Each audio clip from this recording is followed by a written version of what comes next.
गांव के किनारे पर एक पुराना टूटा फूटा सा हवेली था, जिसके बारे में लोग तरह तरह की बातें करते थे।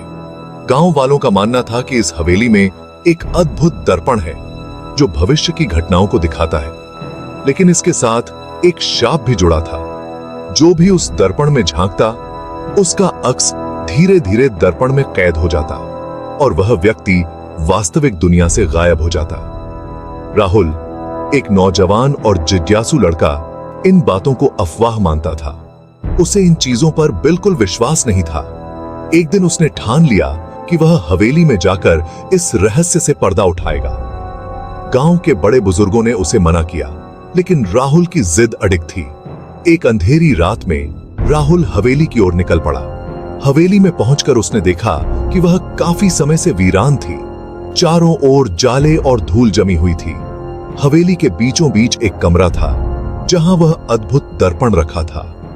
दर्पण की चमक आज भी वैसी ही थी, मानो वह समय की पकड़ से परे हो। राहुल ने दर्पण के पास जाकर उसमें झांका। पहले तो उसे कुछ नहीं दिखा, लेकिन धीरे धीरे दर्पण में एक अजीब सी छाया उभरने लगी। यह छाया उसकी खुद की थी, लेकिन कुछ अलग, जैसे कोई और उसे घूर रहा हो। तभी दर्पण से एक आवाज आई, तुमने मेरे राज को जानने की कोशिश की है, अब तुम इस दुनिया का हिस्सा नहीं रहोगे। राहुल का दिल जोर जोर से धड़कने लगा। वह पीछे हटने की कोशिश करता, लेकिन उसके पैर जड़ हो गए।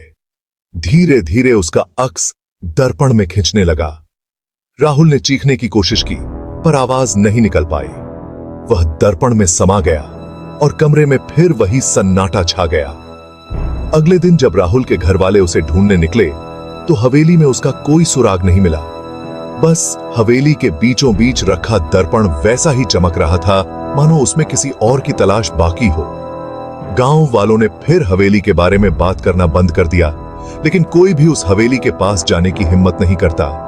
कहते हैं कि दर्पण का राज